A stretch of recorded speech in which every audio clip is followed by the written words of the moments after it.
She fluent in that cash talk. Walk in the booth like Naomi on the catwalk. And tell them bitches whoop whoop from the Jaguar. It ain't even right though. Push me and I might go. She ain't getting money, I'm like, what the fuck the hype for? When them bitches bite flow, make my appetite go. Poof, gone, voila, magic. Looking mad good just to pull up on them rampant. What's up, y'all? Welcome back to another episode of Unhinged and Immoral. I'm Jamila. And I'm Mecca.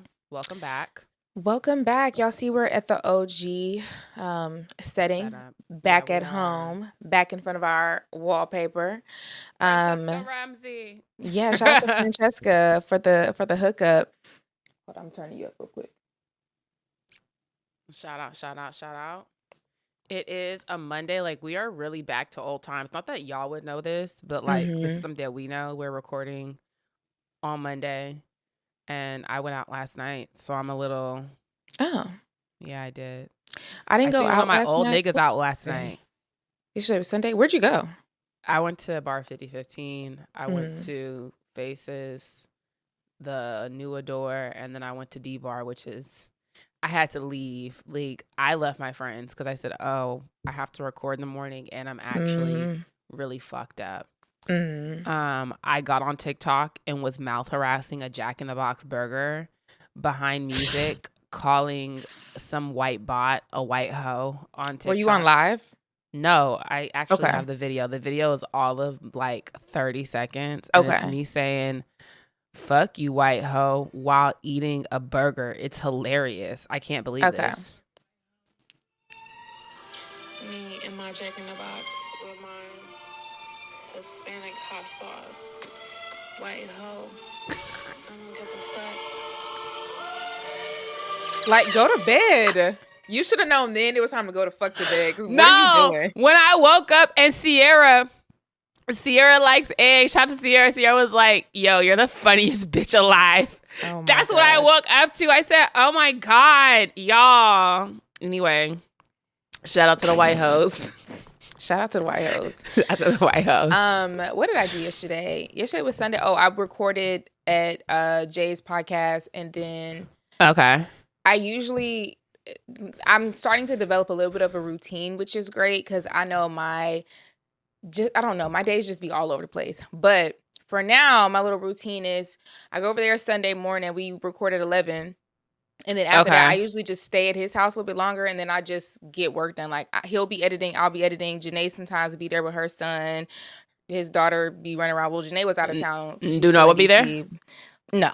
I was going to say that. I usually don't have Noah on the weekends. Oh. Otherwise, if you did have Noah, that's like a really good work environment.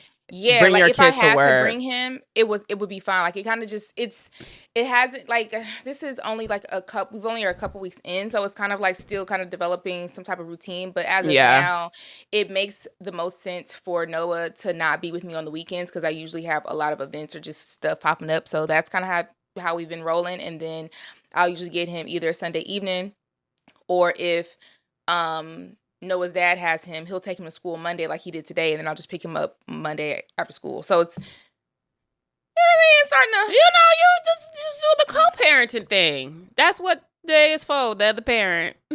Right.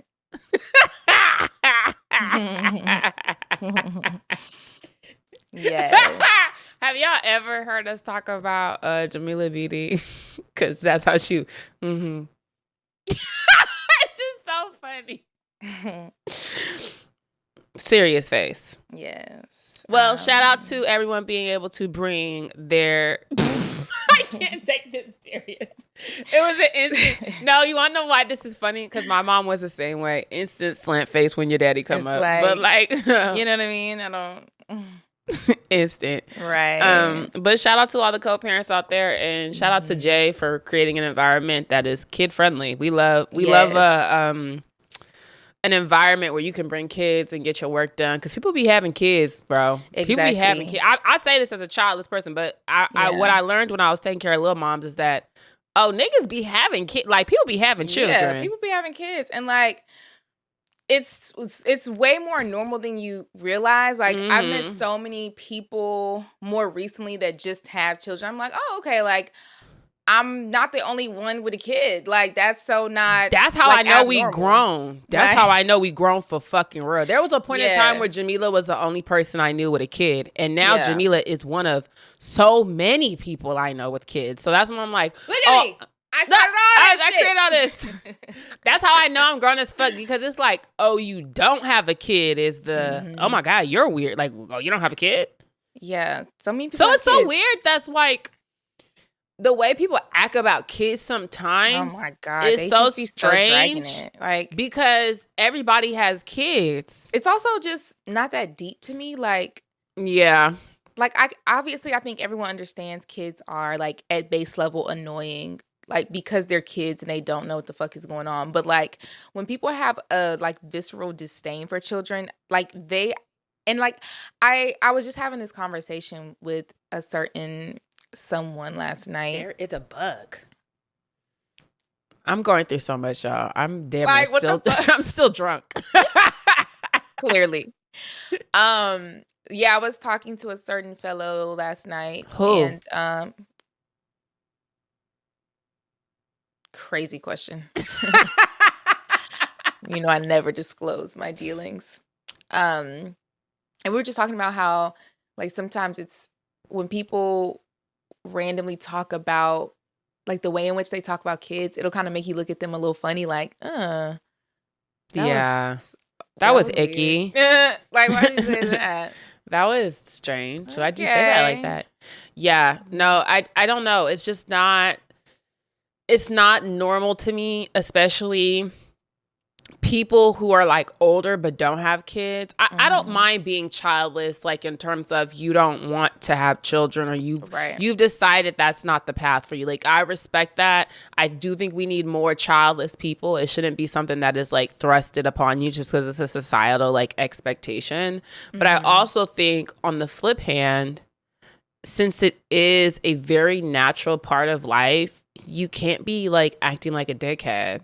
Yeah. And, like, oh, kids, like, and I completely understand the critique of, like, bad children, like whatever. Like, there can be critique of how people are raising their kids, but I do think sometimes, especially, like, as someone who doesn't have kids, you find yourself in spaces with other people who don't have kids, and the way that they speak about kids is just, it makes me very uncomfortable. Because it's like, oh my God, do you hate children? Yeah, they do. Oh my God, you're like the witch. Remember the witch in the book we used to read growing up who, like, ate children? I'm like, you're going to eat these kids, man.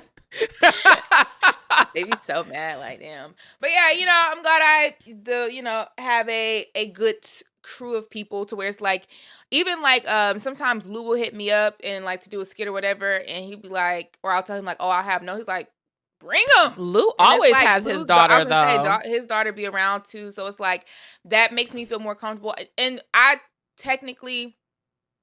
usually prefer to kind of, like, not do work with Noah, only because I know I'm not super attentive to him in that moment. But sometimes, you know what I'm saying, you got to bring your kid to work.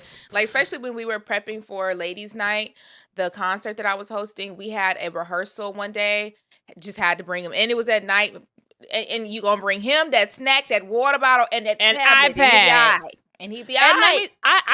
I grew up with the type of mom who took us everywhere. Like, my mom was the mom who, she had, like, a side business and all this type of stuff. So, like, I definitely grew up with, like, that. Like, we would go to meetings, we'd have our books and our snacks, and, like, we knew she was working. She'd be like, okay, so don't bother me right now. I have to go in here for an hour, blase, blase. I think it's really good for kids, actually, to just see their parents working. There's a lot of stuff that I talk about now, like being an entrepreneur, that it was never out of the realm of possibility for me because I saw my mom doing it. So it's like, it's very good for children in that way. But I like that, like, we have people around us who bring their kids. Because, like, to your point, Jay and Lou's daughter is always fucking around. She's so sweet. And I'm just like, I really like this. Because, you know, some people get so like, oh, I can't bring them. It's like, no, this is your job. Yeah, like, you have to bring the baby. It's fine. It's fine. Like, you know how I be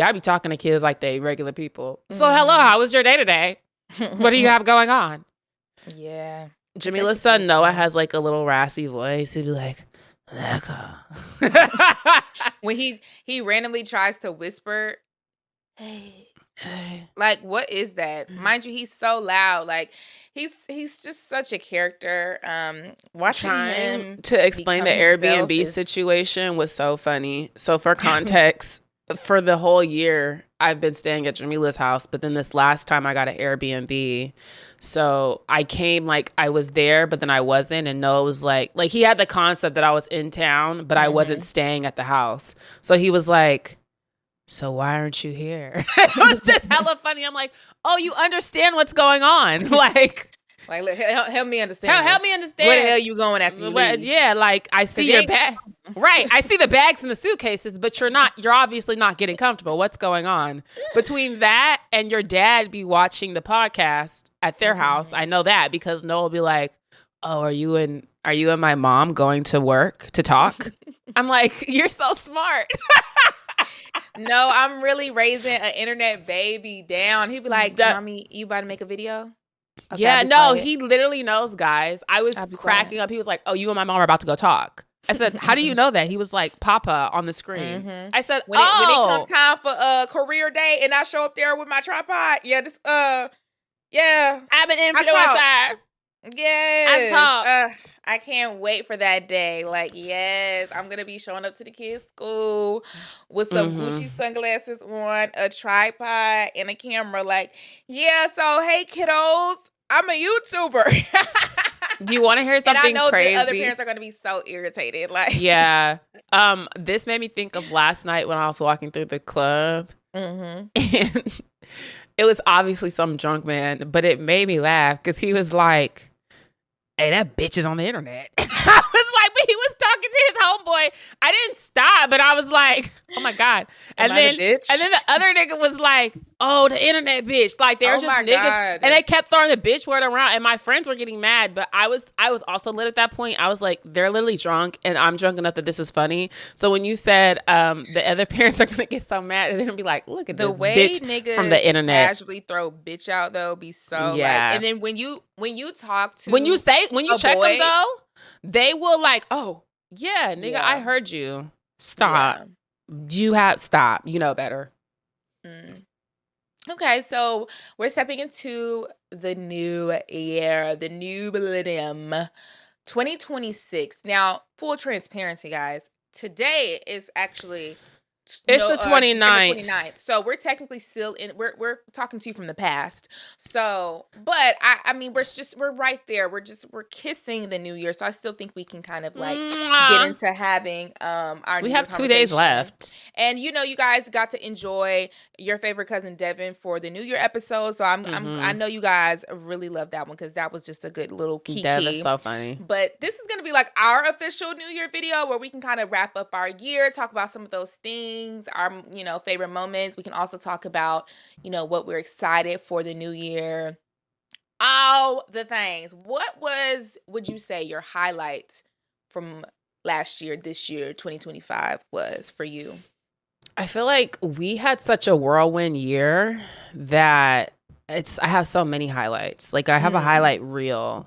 We got to do South by Southwest, which the hotel we stayed in was really fancy. It's just like, I think experiencing things at, I guess, an influencer level is what I'm trying to say. Because I never sought out to be necessarily an influencer. I always was okay with like watching them. And then I make my videos, but I have just like a regular vibe. I think that we had the red carpet rolled out for us in like a lot of different aspects this year. That was my first time experiencing that. So even like though this is my second year at Essence, this is my first year as a speaker, first year on a Essence stage. We got the red carpet rolled out for that. Like the Urban League, it's just like a lot of different stuff where it was like we were the guests of honor, and that showed was like, so it was really cool. It was really cool. And it's like all of that is like combined into one big experience for me because I'm like, I don't know. to the woo-woo manifestation point, you don't know shit exists in the way that it does until you experience it, which is why I do think it's important to like watch things and see people who are living in a certain way. Because like I knew this stuff, but then experiencing it is like so different. Yeah. Experiencing is definitely one of those things like, oh, okay, like this is so doable. Like Jamila and I started the year off when we would travel sharing rooms. And then now it's to the point where it's assumed that like, oh, you need to book a separate rooms. And that transition happened in mind you, sharing rooms that we paid for and are on TikTok arguing over the thermostat. Because this bitch very sleeps important with to it note. very cold. We're using Jamila's aunt's like points and shit. Like I feel like the jump was just happened so quickly that it was just like I can't like I appreciate everything as like all encompassing experiences and not just like one individual. Yeah, man. I feel like I was so spoiled this year that unfortunately I can't go backwards. Like, that's what I'm saying. Unfortunately, I don't want to sleep in the same room as Jamila. She keeps the thermostat on 63. It's cold as fuck. Now before we move past this goddamn thermostat. Full disclosure, guys, I do not keep the thermostat on 63. I am a modest 70. I actually am. That's not true, Jamila. It is true. That one hotel room does not count. For some reason, you were overly hot that trip, and you were overly cold that trip, and I was overly hot. But typically, when I'm in my own hotel, whenever I go into a hotel room, the first thing I do is turn the AC off because it's always OD fucking cold, and I'm anemic, right? But when I'm in bed at night, I like to turn the AC on because I like every bit of possible cover blanket on top of me so I can just be a snuggle bear. We already talked about me and my snuggle antics. So I need it to be a little brisk breeze. That way, like it hits my face every now and then so that I don't get hot. I turn the AC off. I like for it to be like 72. Bitch, that's why you be hot when you're cuddling with a nigga. Cut the fucking AC on. Goddamn. And when I be with the niggas, I do turn the AC on. It's the body heat specifically. But when I'm by myself, I like to be warm, guys. Like, I don't want to sleep in the Arctic. And yeah, anyway, when we were at, I forgot what hotel we was at, but it was like, when I walked in, it was like warm because the outside hallway was cold. And then I walked into my room and it was warm. I was like, Jamila would hate this room, but I love it. Listen, we definitely had like quite the year, and if you're watching this now, then you've already seen my yearly recap video that I've been working so hard on, and Jamila and her yearly recaps, guys. I was petty. I'm not gonna lie. You were petty. That's good. Why not? I was petty, and I was petty in the way that like I want to put things in full perspective. There were so many vile videos made about me. We kept getting jumped last year that I never responded to. And y'all have to remember at the end of the day, guys, I am a Gemini, okay? I am a daughter of Kendrick through and through. And so when I'm sitting back watching people, I'm talking about talk about me like a fucking dog and turn me every which way but loose. And I am just at this point getting whacked over the head because I ain't even saying shit back. And I'm like, you know what? It's okay. I just kept telling myself, don't even worry about it. It's cool. Yeah. I'm gonna let y'all go ahead. Have your moment. Because at the end of the day, I'm working. And she's booked and she's busy. Shit. Like when I tell you nothing that y'all said stick, like I don't give a fuck. I never did. And I just had to. And the only thing about it is in real life, I would like before all this shit popped off, I was known for arguing with people on Twitter because I never let people get the last word. Bitch, I don't know what you mean. You still be arguing with folks on. You be pissing Twitter off. But I have slowed down. You know what's funny? I keep it on a key level. Let me tell you something. Twitter is an app that I don't enjoy at that level. Like I feel like TikTok. I love Twitter. That's so crazy because I would rather I mean, I don't rather anything, but Twitter is just like, I'm just like, oh, I'm not doing this with y'all on Twitter. You know why I love Twitter? Because I can tweet something so ridiculous and stupid and fun and mute the fucking tweet. And that's cares. why. Muting mind you, I don't even be knowing people be cussing me out until I come back. And I'll be like, wait, mind you, what's funny about Twitter is you'll casually scroll and you'll see somebody quote your tweet. Whooping your ass. And I'm like, oh, damn, when this happened, y'all? When did this happen? But on Twitter, the thing is, as an OG Twitterer, when you know the culture of Twitter, like, I am so not fazed by Twitter. It's something, like, TikTok is new for me, so it's something a little different about watching people make videos talking shit about me versus watching people tweet. I don't know.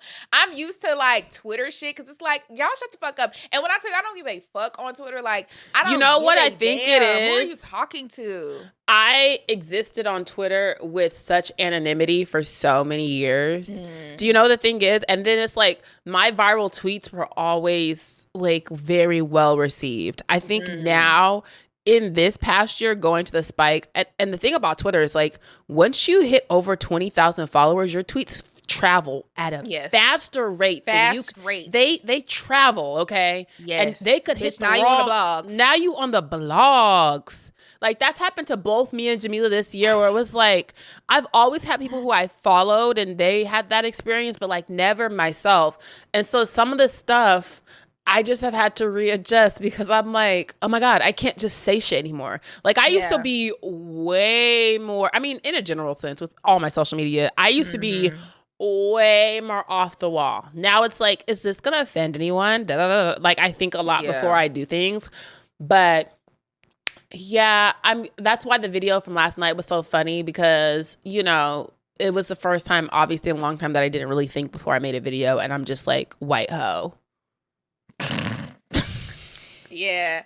So I say all that to say I had a great freaking year. Oh, let me talk about highlight. Honestly, the highlight of my year, truly, guys, is meeting Tisha Campbell. I'm never going to let that fucking down. Are you kidding me? You know what's crazy about that? Jamila didn't speak. I've never really seen you speechless. And Tisha was just so funny in that moment. Everything was funny about gagged. That was really, really cool to me because for the most part, all the other celebrities that I've met, I anticipated meeting them, so I kind of was like, well, actually, I never even talked about this. Should I tell them? I think you should say that for a little bit later. Okay. Because that is such a good story that that's such like a standalone story. You see? Yeah, I've always said I'm gonna keep that story for when I do. That I was gonna say that needs to be for something else. Like that's a good story. No shade, y'all. Yeah, no shade. I love you guys down, but I'm gonna save that good juicy story for a stand-up bit. Which, it was so much. I'm getting into stand-up. How are you liking that? I feel like if I see you get into stand-up, then I'll finally do it. I'm practicing in my room sometimes, though. Very difficult. I know. That's why I haven't done it. It's hard. But it's something that, because it's difficult, it's pushing me to want to, like, really get into it. So I've had 2, like, stand-up experiences. One, I did an open mic night, which is where it was at a place where specifically comedians go to, like, practice. So I felt more comfortable practicing there. And they go there to kind of like test out material and stuff like that. It was a 3-minute set. It was not bad, but it also wasn't good. But I think that's like to be expected, your first stand-up or whatever. So I went with Mel actually, and I recorded it. I sent it to Kev on stage, and I sent it to Tahir. I was like, I'm not sending this to anybody but comedians. This is just so. I just need the notes. Transparent, and they sent me really, really, really good feedback so that I can like go back into the lab and work on it and kind of like, you know, reconfigure some stuff. And then my second stand-up experience, slightly different, but still very much so, was when I hosted Ladies Night. I specifically curated my sets to be both stand-up and performance because I wanted to test out being able to carry a stage with joke telling and not just hosting, not just introducing acts, especially because I had 5 to 10 minute segments in between each act. So I needed to carry the stage. So I was okay, I want to curate this for me to be able to also kind of work on my craft. And honestly, a lot of it was improv as well, which was really cool. So I was really testing myself on different ways. Like, bitch, can you be funny? Can you do improv? And I was performing with the band, like I was singing on stage and all the things. So that was really cool. Unrelated. So yeah. I don't know why, for me personally, like how you're saying you fit the stand-up into your hosting gig, that doesn't scare me. But like just being like, oh, I just did stand-up, that's like, oh my God, that's so scary. It's so scary. I believe it. And it's weird because I have been performing for so long. Like, you would think that I would be comfortable on stage telling jokes, but there's something very that's a scary different beast. about getting on stage and telling jokes. Like when I was on stage for Ladies Night, I was more scared doing my stand-up than singing. Like, bitch, I've been singing forever. That's nothing. Like, I don't know. That's not serious. I don't know how to explain it. It's a weird thing, but I'm excited to get back into it. I really want to, I just want to iron out the craft before I actually like promote it on social media. It's not going to be something that y'all are just going to be like, come along with me while I do a stand-up joke. No, I kind of want to be decent. Yeah, I really want to like work on it. Yeah, so that's definitely something that you're getting into. I'm getting into. I signed up for some acting classes in the same way that Jamila's trying to do stand-up. I really want to lean into like comedic acting. I think that, and again, shout out to Kev on stage, Kevin. Him giving us the opportunity with like safe space was, I always knew I wanted to do that, but I think one thing about it, once you do it, it's like, oh, this is completely like, I can do this. Like, it's just you need to do it. And so that's why Nike tells y'all to just go ahead and do it, because you can do it. So now for me personally, I want to like get better. I want to go on auditions. I saw this series of TikTok videos where they were talking about this girl on Threads who said your goal for 2026 should be to get like 1,000 no's. Because on the road to getting a perspective, to getting 1,000 no's, how many yeses are you going to get? And so I saw several people making videos talking about how when they literally give themselves goals of like, I need to get rejected from X amount of times. And then it's like on your way to getting rejected, you get this, and they're telling you what all the things that they got, right? And so I was like, wow, that is such a good perspective. And especially like as gearing up to start going on auditions and like, you know what I'm saying? Like, that's a rejection based situation. Oh God. I need, right? Like, that's part of the reason why I stopped acting, or I stopped auditioning years ago, because I just wasn't ready to continuously face the rejection. I was not in a mental state where that was conducive to me. I was like, I'm going to take a pause from doing auditions and I'm going to kind of redirect myself into doing my own stuff, because I wanted to get the practice in. I wanted to actually do the things, and I felt like, well, bitch, nobody's accepting me. You guys want to know some lore about me? What? I auditioned for Empire. Oh, I did not know that. What role did you audition for? It was an open role, so they had open auditions, and they didn't disclose what it was for, but it was for I assume one of the people who were going to be signed to Empire, like one of the singers who were going to be signed onto the Empire like label, and because I mean, of course, it was a singing show, so but yeah. You want to know what I auditioned for? P-Valley. No, I wish I had. I wish I was there. What? I auditioned for Sunny with a Chance on Disney Channel. I'm crying. When? Oh, when was that? Fucking 2007? It was so long ago. That is funny as fuck. They literally had, what is this? They did, I believe they did like an open situation. And it was, when I was auditioning for it, I knew it was Demi Lovato's show. It didn't even have a title. It just said Demi Lovato's new show.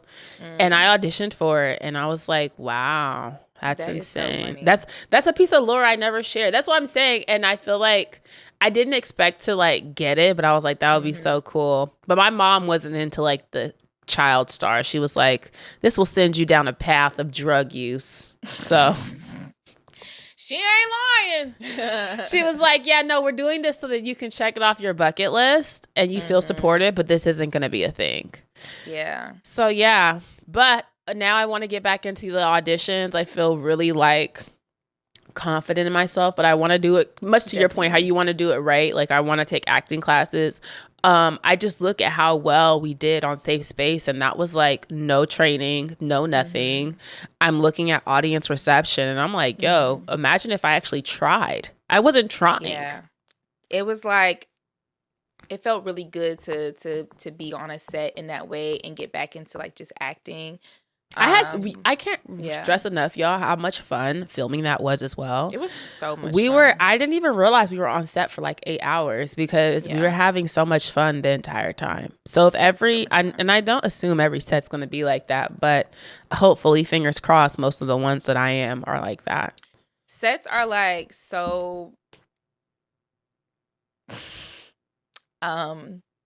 what's the word? Unethically fun that like, you'll never, I enjoy it so much. And it's so, you have to be a certain level of crazy to be in the entertainment industry. And I keep letting you guys know that because I want you to understand you have to be a little psychotic to be in entertainment. Like, and I mean, that's from music to acting to theater to all of this shit. Like, you got to be a little cuckoo. And again, I say, this is why I never batted my eyes at Ariana and Cynthia being kissing sisters. They were just like, oh my God. They're just Nothing literally. about that was alarming to me. I wasn't alarmed. What I'm more alarmed at is obviously how crazily thin they've gotten, but like the behavior of it all. The behavior was the most normal part of not the crazy. rollout. You've never been on a set. I was like, the problem is they've been in like this bubble for like years at this point. They're going on 4 years. Typically, when you're on a cast for months, it gets weird. Okay, like and like you just become. Those are your best friends in life that you've like you've never met anyone else before. Those are your best fucking friends. You guys do everything together. Will drink each other's bathwater. Like you guys, like no one knows the things that you've been through. You've stayed up for 14 hours with this person going through lines. And then when it's over, you stay in that bubble for a little while. And then one day the bubble pops and you're like, oh, I swear to God, that's exactly you know what it's what's like. so crazy about it? I'm still Facebook friends with like all the people I did plays with at Hampton. And it's so, it's weird in the way of like, obviously I'm out of the bubble, but I still feel like, no, these are like very, we had experiences together. Yeah, I will never forget you, my people. I won't forget you. There's someone at Hampton to the point where like, me and his brother are active Facebook friends because I was in the play with him. Does that make sense? Mm-hmm. But I didn't really speak to his brother at Hampton. But like I was just kind of saw him in passing. But he was such in the bubble of what was that one Wild and Crazy Night that it was like somehow we are now connected. Like it's just like I don't know. Cynthia and Ariana are not that crazy, y'all. I swear they're not that crazy. Light work, no reaction. Honestly. I expected nothing less. As a matter of fact, that let me know it was going to be a great flick. I said, wonderful. Yeah. Thank you. I'm excited. Or have you seen the second one? Yes. I haven't went to see it yet. Did you like it? I loved it. Oh, I did. I need really to see it. I know a few people, I guess, say that didn't like it, but I know like just typically the second act is not as popular as the first, which I can understand, but I still thought it was done very, very well. I felt like I was didn't emotional. see as, you know, again, with the first one, they always spend so much time rolling it out. Like they were on their rollout tour for a year. So it was like, I felt like with the second one, obviously I didn't see as much. Yeah, and I think they kind of relied on the success of the first one is kind of like to take us through. It's like, and then also I already know they spent most of their budget on the first. So it's like the success from the first one did a lot of the legwork, which I mean, they still did really well in the box office for that second movie. So I mean, yeah. They did what they needed to do. I really enjoyed it though. And mind you, I've never seen The Wizard of Oz to this fucking day. So imagine me watching Wicked. Mind you, I've also never really seen Wicked. But you've seen The Wiz, so you know the plot line. And that's what's funny about it, because the Wiz is also very different from the Wizard of Oz. It is. No. As I'm watching Wicked, but you have the base. But no. It's very different. But the base is the same. I'm putting my Wiz cap on, watching this. Is like this. It's like, so that's Eveline. Okay. Like, that's how I'm tapping in. You know what I mean? Yeah. So, yeah, that part she was would funny be Eveline. Right. That's what made it so much funnier, because I was like, oh, like, so Eveline ain't dead? Like, no, bad news. And can I just say, no shade, we could have a Wicked version of the Wiz. Like, go ahead and blackify that shit too. I'm sorry. Yo, I'm surprised no one has done it quite yet. That would be like, imagine Eveline getting her like story arc, bruh. Like, because she was so evil in the. What I will say, I felt like Eveline. Eveline was. I don't know. She just seems so much worse than the Wicked Witch and the Wizard of Oz. That's why I said they made that bitch mean like she was evil in real life. She like was that wasn't evil. even a joke. So I was like, okay, so she wasn't really evil. I don't know. Eveline seemed like she was really mean for real. That's what I'm saying. I feel like in the original Wizard of Oz, you could believe Wicked. They would have to add so much lore to Eveline to make her a sympathetic character. Exactly. They would have to add some crazy trauma, like she got abused and all type of shit. No, Eveline real was black shit. Real nigga. Like, where's Tyler Perry at? We need all the trauma to make Eveline sympathetic. Please. I'm dead the fuck. But that would eat. Because one thing about it. Daniel on the phone. Stat. Listen, that would actually eat though. Now that we're really now that we're really talking through it. I'm trying to tell you. Wicked version of The Wiz. Hey, call me. I got some ideas, y'all. Yes. And the musical direction. Oh. The mom needs to be like Monique and Precious though to really get it off. Eveline? Yes. Get your ass down here. And then her sister dies in front of her. Yeah. Mm-hmm. Yeah, we need that. Yeah. I do want that black trauma porn. Thank you. Yeah, thank you. Black trauma, wicked. What you say? Madam Marvel, flip it around. Wicked.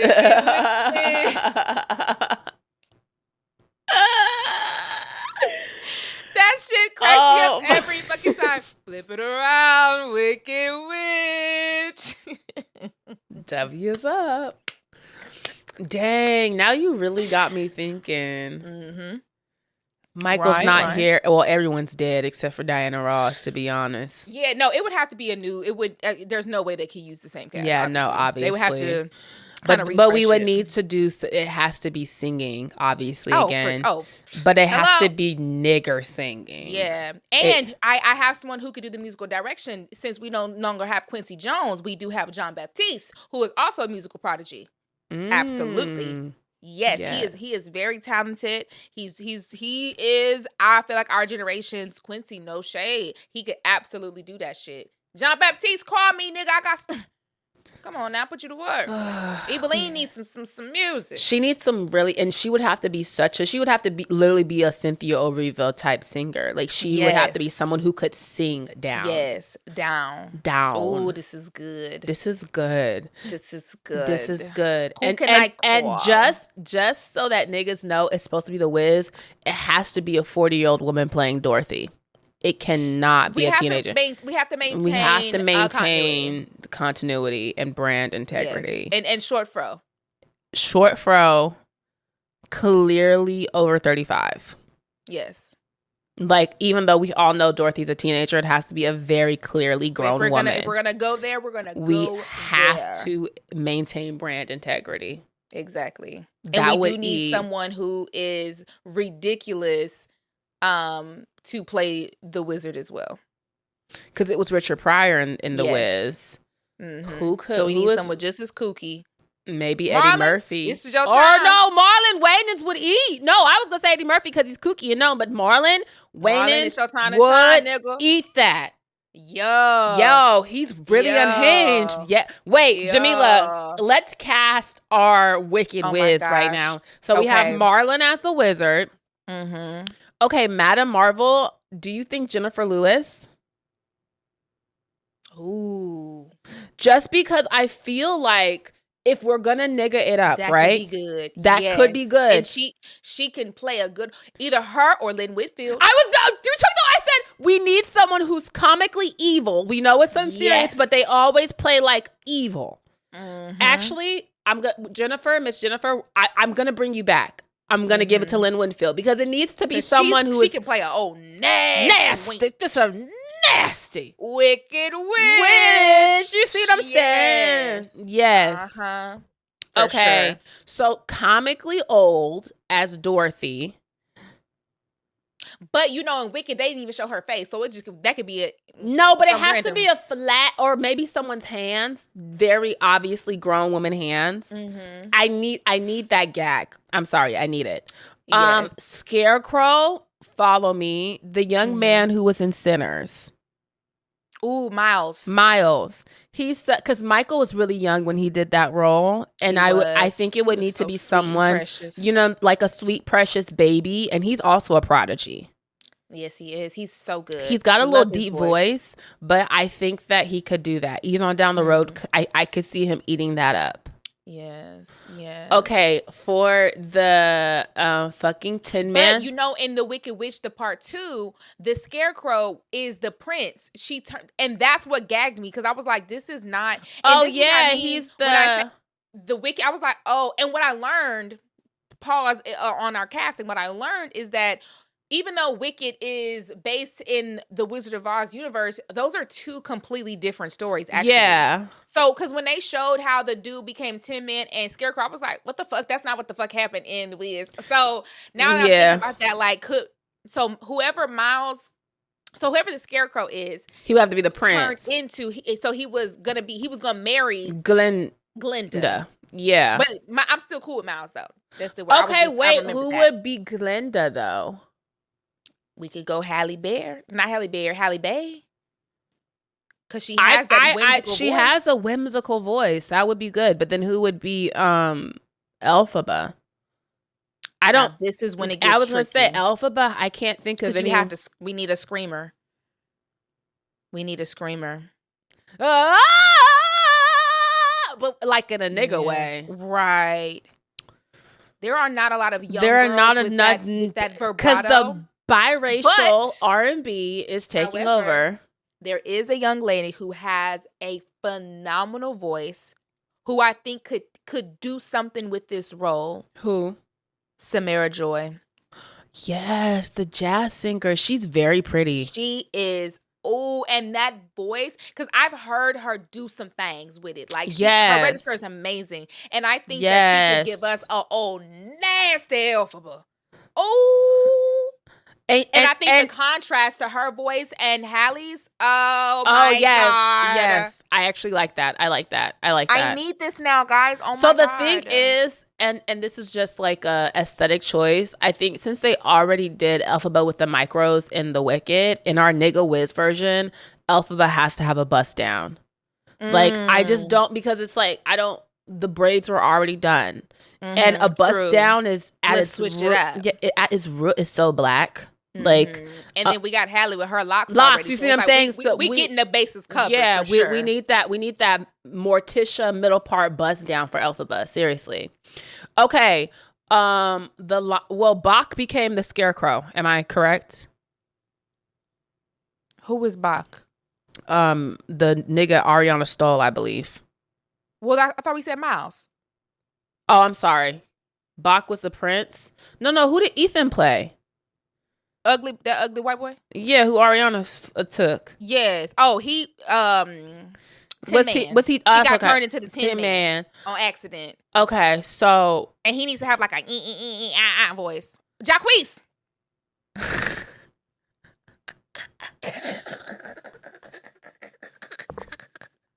No way. Jacquees, come get your baddies changed. Yes, we gonna have Jacquees play the Tin Man. But can Jacquees act? I don't know. This is your chance to prove it to us, Jacquees. Is it Jacquees or Jacquees? I think it's Quee. Because then he do the Quee mix. I don't know. I thought you were going to say he was queefing. But he did well, the no. Well, okay. Yes. I don't want it to be Jacquees because I don't know if he can act. So a little bit more serious. Okay. But he could sing though, and we definitely need singers. Maybe it could be. But it was such a quick role. That's why I'm like, it might. You know what I'm saying? Actually, I lied because I have faith in you, Jacquees. Yeah, because you know what it is? You need to be able to sing really good to be in like the Wicked movies. I feel like the singing matters more than the acting. It's one of those situations. It's so much song and dance. And he can sing. Okay, The Lion. The Lion. And mind you, the lion was just a lion. That nigga was never even a human. He was a lion from the whole Yes, point. But who was his voice? That's really just his voice alone. Samuel L. Jackson. No, Samuel L. can be Professor Goat. Oh, he could be. I'm just saying because he has such like a recognizable voice. Yes. I feel like the goat had more lines. So maybe he could be the goat. And for the lion, cool. Let's do Michael B. Jordan. Oh, I was going to say Tracy Morgan. Because he has such a goofy voice. Actually, I like that. You follow me? Yeah. That, ooh. Oh, daughter. Yes. Or, no, he's annoying. Never mind. Oh. I was going to say Chris Rock. But he's overly annoying. It's a little too distinct for me. Yeah. Yes. It has to be a Tracy. Okay, who gonna play that little sister who gonna die? So Netta is Rose. she wheelchair bound only in Wicked, or is that like a part of like that's is that only a part of the in trope? Wicked? No. Okay, it's so only, she doesn't necessarily have to be in the wheelchair. I'm like, I don't even know no black wheelchair bound ladies that sing. If I'm being frank. Oh, because that real actress is actually in a wheelchair. Okay, right. So I'm like, that is important, but I don't know y'all. I don't know. You know what I mean? What if we brought back the baby who played her to play adult her? How long we taking to make this movie? She's still a baby. That baby got to grow up quick. Hurry up, little girl. We trying to make this movie in a couple of years, little girl. Please. No, I don't really. I don't remember her really singing though, for real. She has like and back. Remember that? And I want to see you. She just has a couple of lines. She has a one. So it's not anything crazy. If you guys know any handicap actresses, let us know. Black, who we can cast. Yes, let us know in the comments. Just the Wiz version. Did we cover everybody? Well, I think we covered all the main characters for sure. Yeah.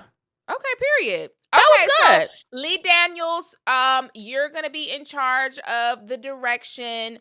I need who did I say? Or you want John Lee Baptiste Daniels? Yes, I want Lee. I feel like I kind of want to see what Ryan Coogler would bring to it.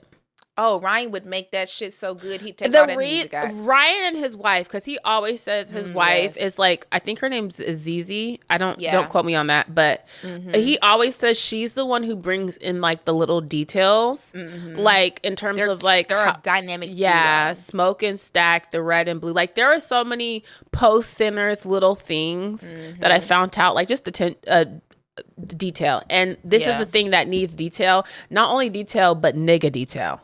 Exactly. That Sinners had that it was like, Ryan could definitely. This is for niggas. Ryan could do a great job. Because you know, last movie we got from Lee Daniels was with Glenn Close as the white woman, and said every black community has a asymmetrical bob. Glenn Close. What was her name? Every community has a nappy pussy. I said, you know what? Why would you make Glenn Close say that? You're not going to heaven. I said, okay. Nothing could have prepared me. You know what's so crazy? For that. You know, Glenn she's so old that she just doing shit. She's just like, I ain't never did nothing like this before. I can smell your nappy pussy. Bitch. And I know those words should never come out of a white bitch mouth again. I'll tell you that much, though. I'll tell you that much. White hoe. White hoe. God damn. All right. So okay, that's our black wicked whiz, whatever the fuck. He's on Y'all down. make that He's shit on shake. down the road. Make that shit shake. I need good music and all the things. Period. All right. Well, you want to spin it? Yeah. Okay. While Jamila's pulling up the spin, let me give you guys our intro. It's been a minute since I've done this, so I'm a little rusty. But this is our segment, Spin It, where you send us your gutter snipe, low down, dirty, shameful, fucking messy situations, and we give you a PR spin in addition to a little bit of advice. Now, do keep in mind, Jamila and I are not PR professionals. We just studied in undergrad. Now, when you send this to us, send it to @Unhinged and immoralpod@gmail.com. Do not forget to send your age, your genders, your sexual orientations, your political ideologies and affiliations. Men, you absolutely do need to send your height. Okay. And your races. Although I do kind of assume everyone who listens to this is black. I know not everyone's black, so go ahead and send that as well. Jamila, what do you have for us this week? Buckle up, everybody. Hi, Mecca and Jamila. I'm a 27-year-old black woman from North Carolina. Hey! I need your help, but also need y'all to listen and not judge. Pretty please. I'm going to do my best, baby. Okay, wait. North Carolina? That's where... Devin? No, I was going to say the other girl from TikTok who stole that lady man. It's only 8. Oh. It's only 8 niggas in North Carolina. I will definitely do my best to not judge you. Yes. Here we go. I can't make any promises. So I've been dealing with this man that I work with for over a year and a half now. It originally started just as a convenient fun time, but now there are some deeper feelings involved. We have those super deep, long talks about the world and life and everything in between. He's super sweet towards me, gives me whatever I ask for. Our sexual chemistry is literally an out-of-body experience every single time, and our personalities and humor fits together like crazy. Here's my dilemma. He's married. And that's why you said don't judge. Close your legs to married men. Oh, bitch, boo. Girl, let me go ahead. Just finish, Jamila. Let me find where I was. Been with his wife for 10 years, but only very recently put a ring on it, like a few months before meeting me. Now he's never been faithful, but she's never found out about his infidelities. He doesn't hide me necessarily. We've been out together with a friend of his, and he's been around my friends and a few close coworkers of ours. Knows about the relationship we have. His wife is beautiful and bisexual, as am I. And though we don't talk about her often, when we do, it's usually me asking random questions about her and their dynamics, or him telling me about what she's mad at him for. I'm not jealous, and I don't want to take him away from his wife and children. He has kids. Why would you bury that? You gotta leave with that. But I do low-key want him to be a part. Hold on. But I do low-key want to be a part of their family. Oh, bitch, you're crazy. What? Excuse me, bitch? Oh, so in the beginning when you said don't judge me, please, I'm going to let you know that's out the window. Let me continue. Fuck that. I told you I was going to judge, but I couldn't even guess this, girl. This is something he says he wants as well. But it's uncharted territory. He doesn't know how his wife might feel about it or even how to bring it up. We almost met once at an event we both were planning on attending, but I didn't like the idea of meeting her face to face, knowing what we had been doing and that she was unaware. I'm trifling, but not that trifling. If we manage to ever have the conversation, sleeping with a married man and she does accept it, is it already too messy knowing we have been messing around her back, or is it a whoop-de-doo because she's okay with that dynamic? I'm not a monogamous woman. After many years of trial and error, I just don't see it in my future. And I really do have deep feelings for this man that I know he shares, but I also know he loves her too. Sounds fucked up, but I've loved multiple people at one time too. Because it is so who am I to judge, you know? In my mind, if she's cool with it, I can help with the bills, the house, the kids. I want to actually be a part of the family and make them a part of mine as well. I definitely don't see myself being a side piece forever, so I keep my options open in case it doesn't ever happen, but I don't want to separate myself from him either. Sorry, I know this might be long, but it had to come up off my chest. I don't even know what to say. So let me get this straight, sister. You've been I do want to say, I asked y'all to send y'all y'all. You did. I did. I asked for this, and so I'm not too mad. This is really messy, girl. This is messy. This is great. No. I'm so excited. You're trifling as fuck, but thank you so much. Thank you so much. No. You this bullshit literally made my day. So let me do a quick recap. Let's rewind. Then I'm gonna spin your ass. Yes. So you met this nigga at work, because we forgot that piece. It was so much, because that's where I started saying, why you fucking someone you work with? But I couldn't even focus on that. You furking. Fucking and working. Furking. You at work when you should be doing that work, should be typing on that computer, putting them shits away. You over there getting your split busted open. Mm-hmm. So you fucking that nigga at work, yes, who just so happens to be a married man. Y'all sneaking and geeking, and he just got married to the wife a couple months ago. They've been together 10 years. Instead of you basically saying that you don't want to be a part of a side piece type of deal, and you want to come to him with the bullshit and be a sister wife. So he's with it too, though. He's with it. So I'm gonna tell you how to spin it, and then I'm gonna read you your rights. Don't tell the wife that y'all have already been fucking. Yeah, that's crazy. Why would you do that? The aesthetic. Since the wife is already bisexual, go ahead and let him introduce the idea. Say, hey, I think that we could use some help around the house with the kids. I'm really interested in opening up our marriage to a third person. Very given polygamy, down. Like, let's really but then also give the wife rights so that she feels like, because what's gonna happen if the wife is anything like me, if a nigga comes to me and says I want to open up the marriage and here's a bitch I already have in mind, I'm gonna assume you've been fucking her. Exactly. And so let her think that she has time to choose. And if he can say, I have a couple of ideas, maybe he give. Now this is really, really fucking ridiculous, but follow me. You're gonna be in the lineup with two other bitches that are not as T as you. Yeah. Follow me. So that it's giving the illusion of choice, right? Or set up an event, right? Or set up a meetup, like a game night where he invites, some mid-tier bitches who ain't even really with it for real, who ain't on that flirtatious tip. And then when y'all there, you start flirting with the wife. Don't even give that nigga attention. Yeah. Right. So y'all are at a game night. You give the wife attention. You start flirting with her, and you build a relationship with the wife. Fuck that nigga, right? Yeah. But you're still fucking that nigga on this side, obviously, because you're then allow the wife. Exactly. You're a slut and a whore, and it's okay. We don't judge sluts and whores. We do judge people who mess with married men, though.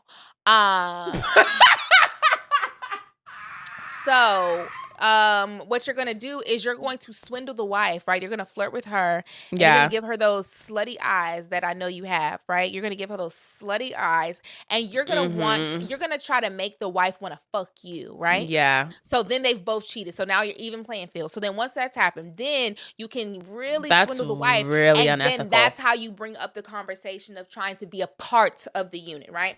So that's what you do. That's how you get in that. Because if you if you tell that wife that y'all been hunching beforehand, she gonna want to whoop your ass just because bitch, you trifling. You ain't even have to do that shit behind your back. If the bitch is bisexual and this nigga want a sister wife, then y'all should have just had that conversation first. But you want to be all hunching and busting it. So now, in order to not get your ass whooped, you got to lie and scheme and lie.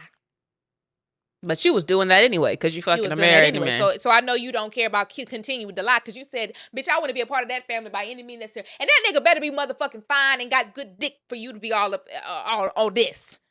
You can't let that nigga go. So he best be good. What in the Tim and Brene is going on I want to help here? Raise the kids and all. Damn, bitch, I ain't never heard somebody beg to raise somebody else's kids. Shit. Well, I have. I'll be in that side of TikTok. Oh, brother. Just It's trifling. What is going on in North Carolina? Y'all got Brene and them, and y'all just fuck married men. It's 8 niggas in North Carolina. It's Plot twist. This was Brene writing us. Bro, this is the exact story. Brene, get your ass out of there. You got $2 million to pay. Get the fuck out of our DMs, bitch. The hell? What the hell is going on in North Carolina? What did I tell y'all? I told y'all it's only 8 niggas in North Carolina. I can't believe it's only 8 niggas. Y'all got to get out of North Carolina because clearly it's a scarcity of niggas that got y'all doing some crazy shit. Come to Atlanta. It's an abundance. It's a lot of niggas in Houston. You ain't got to fuck a married man. Now, sister, let me just read you because Jamila gave you some very good PR advice. That's going to spin it. You fuck that woman. You eat that woman's cat until she can't. I mean, you give her the finger eat combo. And you stick your thumb in her butt. Okay, what Future say? You do all the things because you want to be a part of that family. You need to rock her world. She deserves that. Now, let me tell you why you're trifling. What the fuck do you mean? Do I want to be a part of her family? Bitch, does that not sound crazy to you? That sounds crazy as fuck. That sounds insane, sister. You want to be a part of their family with their children. We didn't even touch on. These people have children together. Children. And you want more than one. You want to come in and help 2 people raise their kids as a sister wife? Where? Just so you can't let the nigga go. Be clear. Cause it ain't about them motherfucking kids. It's about that nigga. Sister, you ain't that bisexual. No shade. You not. Just hung up about a nigga. Go you get you a bitch. No, you need to go talk to the lady, my sister. And I don't even. This is not of Christ. I was gonna say my sister in Christ. This is not of Christ. You want to get up under them kids for that nigga? That's demonic. Oh well, that's terrible. If I ever found out, I would have to put you in the ground, sister. That is what it is. I keep saying, I don't know how Brene got away with that shit for so long. Sacramento should have been in the Dateline 2020 episode. When she started making them children call her mommy. I said, oh, babes, we're going to air that car out, actually. We're actually going to air that car out. Yeah, no, that's crazy. Sister, I get that you think that you love this married man and that you want to raise several children, which of whom are not your own because of this married man. I really feel like once you stop being digmatized and get some self-esteem and worth, you're going to realize, you're going to read this back in a couple years and realize how fucking insane this sounds, sister. You're not serious. You're not being serious right now. She said 27 and you're too goddamn old. You're so not serious. Once you stop having sex for a little bit. Like, get that dick up out your throat real quick. Stop having sex for a little bit. And then you'll cause when you steady fucking a nigga and it's really, really good, you do get confused. I'm not gonna lie. You do not live in a state of reality for a while. You be like, wait, is he amazing? Do I love him? It was just a good dick, cock sister. in my ass. Like well, hold the fuck on.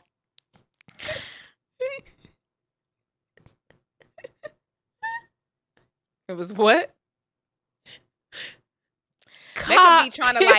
Mecca be trying to soft launch what the fuck she into on the low tip. No, I got Bitch, you ain't slick, cause what? Cock in my ass. That's how crazy you sound. How I just said cock in my ass unprovoked. That's how insane you sound. That just is this nigga putting cock in your ass? Cause what's going on? I know this bitch got a septum piercing. No shade. You know you do. This is septum activity. This is septum piercing activity. Nipple piercings down. Yeah, that bitch got a piercing right at the top of her lip right here. Very much. Them bitches who got a piercing right here. Crystals and incense. Yeah. And vibes. And she do not shade that coochie every and now she and says she's poly.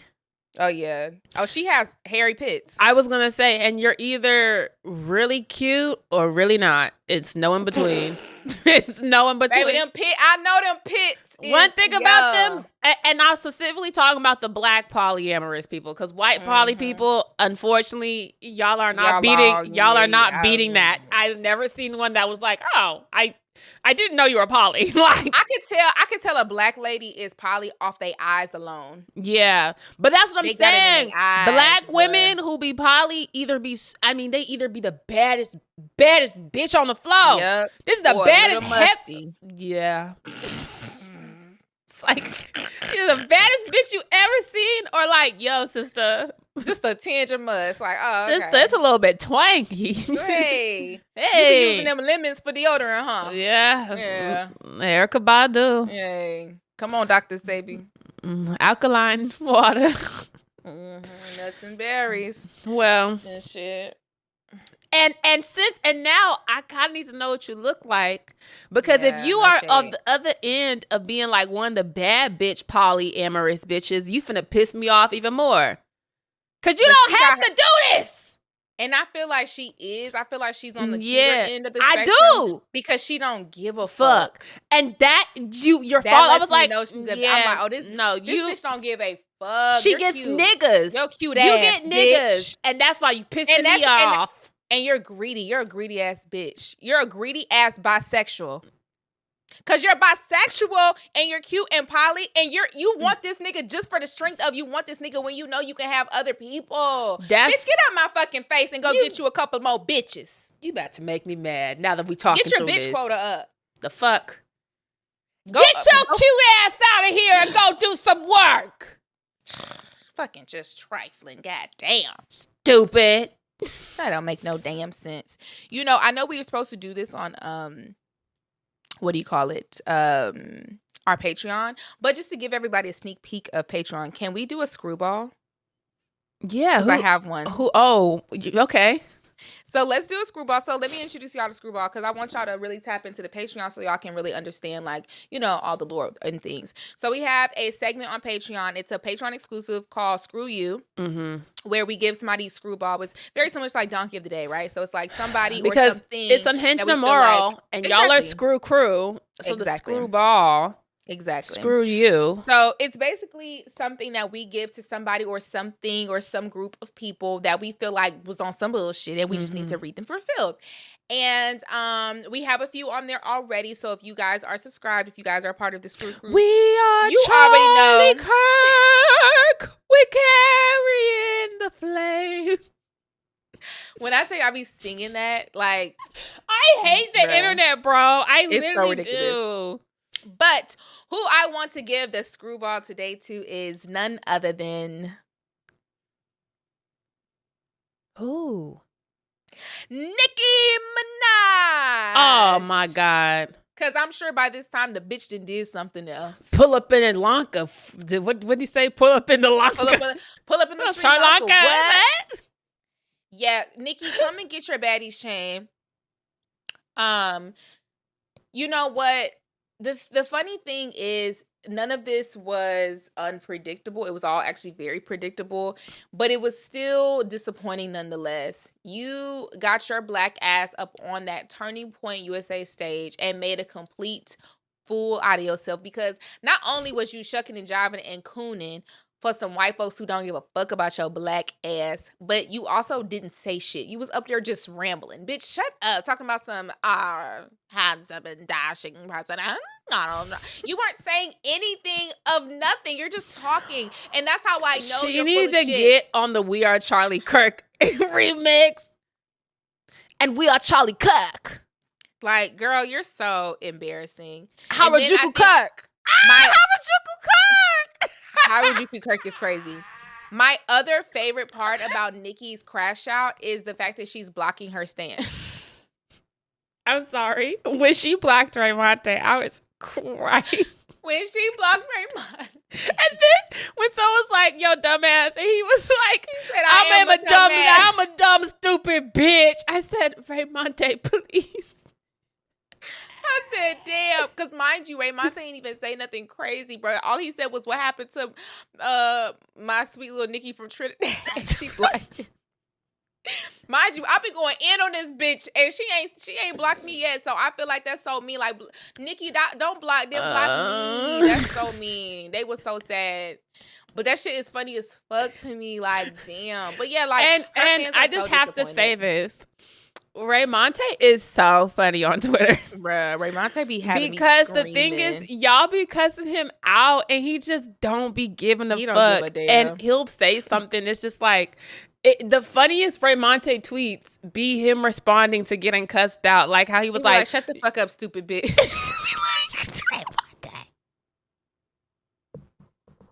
He be like, you're not T, shut up. Like, that shit be having me dead. Like, bruh, Ray Monte is so fucking funny, bruh. We'd be like, you're ugly, shut up. Oh my God. Because it's like, that shit is so simple but so effective. I would say, the stuff he be saying don't even be no eloquent shit. Just be like, shut up, stupid bitch. Just be like, what? And I'd be laying in bed crying every time.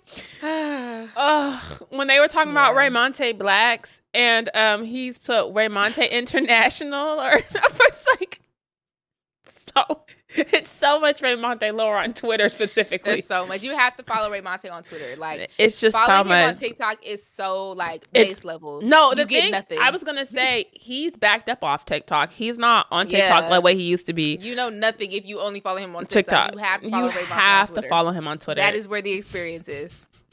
Follow the experience, babes. I'm a Ray Monte Black, unfortunately. Raise your hand if you're a Ray Monte Black. So stupid. It's so stupid. That's why it's funny. Anyway, to Nicki Minaj, what did you feel when you looked into Erica Kirk's eyes? Have you seen the tweets of like a regular person? I miss my husband, Erica Kirk, and it's like got a firework out her fucking asshole. Like, it's damn, like, bitch, sit the oh fuck my down. God. And I know she killed that nigga. I'm sorry. Like, bruh. no, like on a very serious note, your husband died very like tragically on camera, out here on tour, bitch. It's like, I mean, I get, and that's why it's so funny. I get everyone grieves differently, but God damn. And it's like, bitch, I ain't seen them babies since that neck got popped. I don't know. I don't trust the bitch.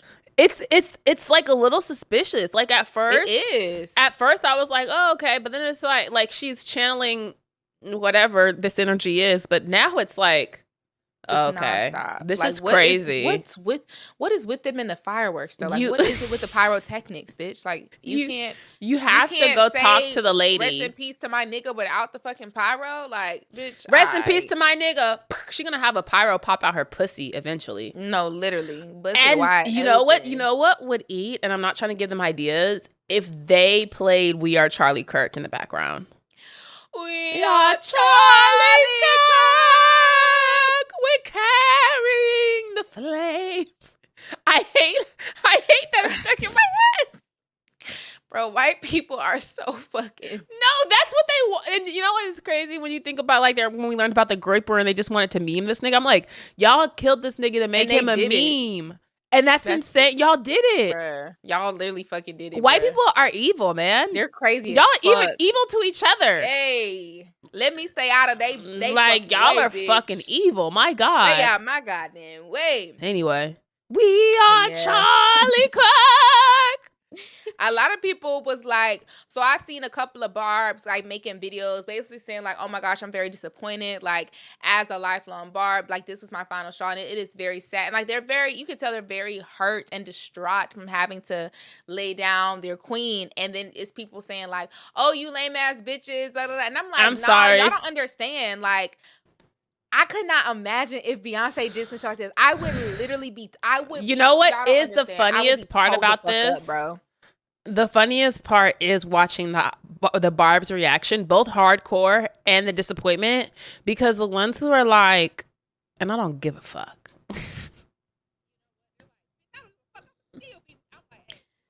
You know what? They're like, bitch, I don't give a fuck. I'ma still be. I'm like, hey, you know I'm what? sorry. All right, I'm sorry. You know what I mean?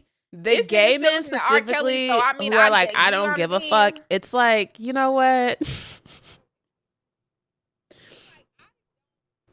Go ahead, baby. Because it's like, I don't, you know what's funny? When it comes to like saying, because I made a video about saying, you know, I gave a lot of nuance and like empathy for Nicki in the beginning of my video. Then I kind of read her calling her a coon, which I stand by. And I think like people, what am I trying to say? What are you trying to say? I say? feel like I literally lost my point. We are Charlie Kirk. What the I don't fuck know. was my We point? Are Charlie Kirk keeps playing in my head. What were we just talking about? We said they cancel her. Oh, I remember now, baby. y'all. I'm just dry. I came in a little drunk still. Just raw wake up, bitch. Literally. I feel like I'm high or something. I was on the phone with late who? night. Couldn't, you know. Anyways.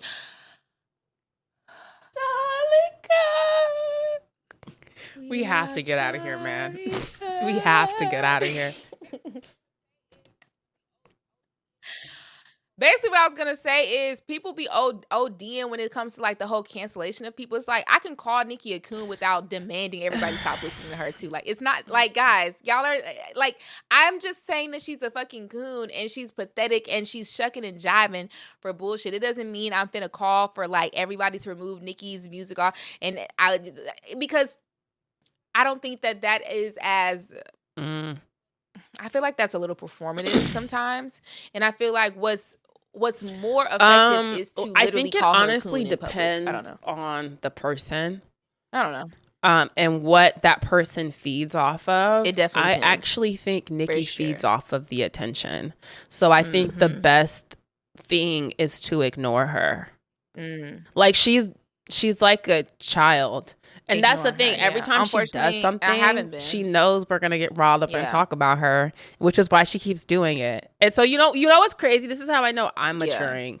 I feel like whenever she used to do something. Also, when you start doing stuff more often, it becomes less like sensational. It's kind of like when Kanye does, I was going to say, gaggy. I didn't even hear about it until much later. I said, oh, like it used to hit because it was like, you're not doing this a lot. But now it's like, you do this all the time. Like, knowing, like, fuck Jay-Z and Rock Nation. We get it. You hate them guys. And you're scared to say Beyonce's name. Like, we literally get it. You're going to give us a fuck Jay-Z. You're going to give us a fucking AI generated image.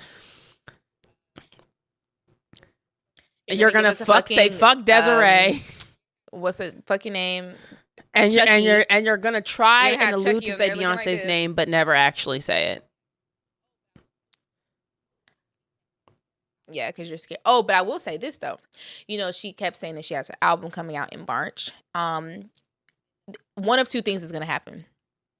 One of two, and nothing in between. One, it's gonna flop. It's going to flop really hard, and it's going to send her into another spiral, and she's going to blame the establishment, right?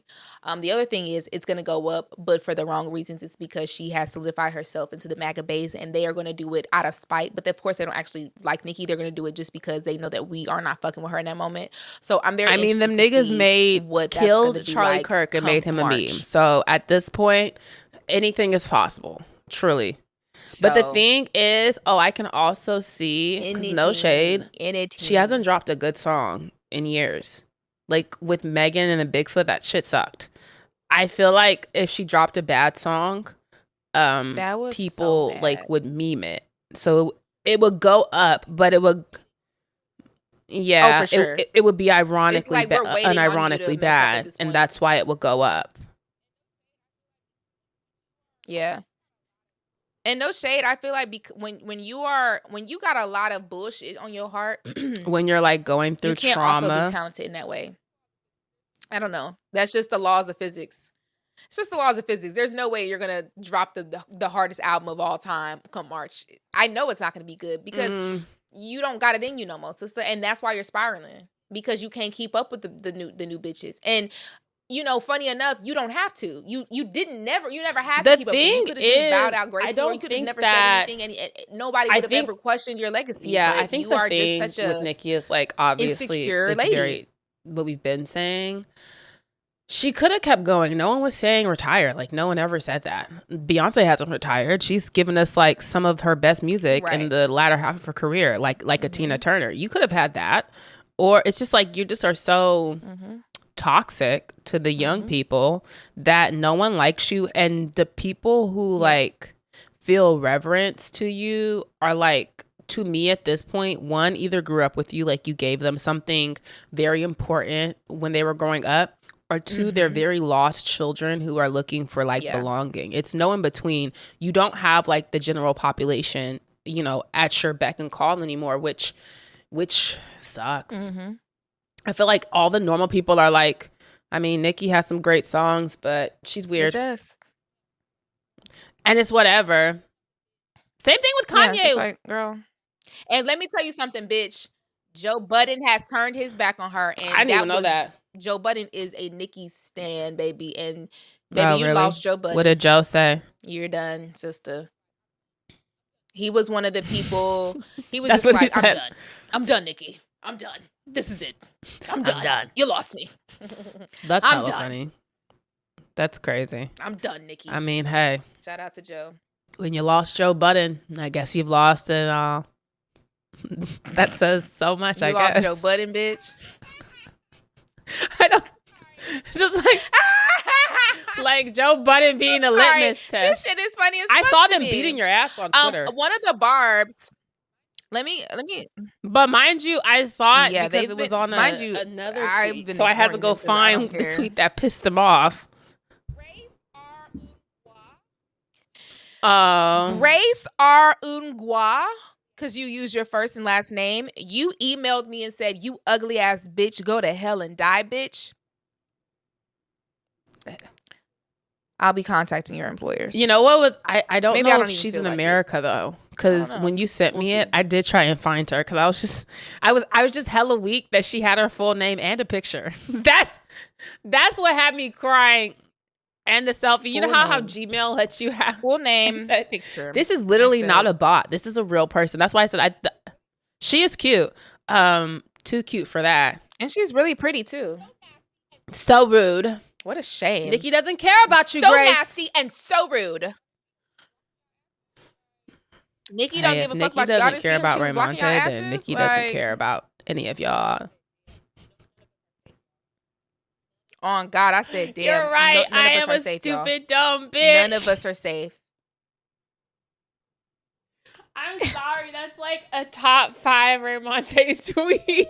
I was in bed like with tears rolling down my face. That shit was so funny. I said, "Aw." That's another episode of Unhinged and Immoral. Damn. You guys don't forget to lock into our Patreon. We'll be giving out more screwballs over there. Shout out to the Screw Crew and all the support that you give us. If you're subscribed to our Patreon, you get exclusive content and you get your episodes on Tuesday as opposed to on Thursday with the normal drop. We are bringing back sidebars this year, where if you are a part of our Patreon, is where we were like doing guest episodes with some of our mutuals and creators that we really, really like from TikTok and across platforms all over the internet. So definitely tune in. I feel like I've been hitting up people. We've asked our Patreon who they want to see, and so we're hitting some folks up. And you guys, we know that you guys feel a way sometimes about the Unhinged and Unplugged, but you guys have been receiving our last few Unhinged and Unplugged episodes really well, so I'm really proud of you guys. I feel like I'm really proud of you guys. You guys have been acting really nice in the comments, so thank you. Y'all are so extra. Yeah, y'all are so spoiled. Y'all are some spoiled ass bitches. How about that? Do you have anything to say, Jamila? Spoiled rotten. But we love you. Just make sure you guys stay locked in with all the things that we have coming up. As far as like updates and things, we are trying to really lock in so that we can be more just like efficient like on social media. Because we kind of just be like, we kind of just like more so operate our own, and we be neglecting the fuck out of our actual like Unhinged page, except for the clips. So I know you guys know about Aria, our intern, so we are really trying to figure out some sort of cohesive thing that we can do to just really make sure the content is just like ever evolving and things like that. Like Mecca said, make sure you guys are subscribed to the Patreon. So we have the sidebars, we have Spin It independent episodes, Spin It onlys. Did we finish our slumber party series? Yes, we have our slumber for party those of you guys series. who love Spin It's. No, we have one more coming out. I think I'll drop it this week then. So I want to keep that going. I really liked that. That was fun to do. Which is all about flirting. And we should we can bring people to our slumber party next time. That would be fun. Ooh, that could be fun. Yes, it was really so much girl talk. We were talking about sex and things. And this third episode is all about flirting, which is I think this one is my favorite. So make sure y'all like and thanks for fucking with us through all our changes. Bye, you guys. And we'll see you guys next week. Yes. Love y'all. Bye. Okay.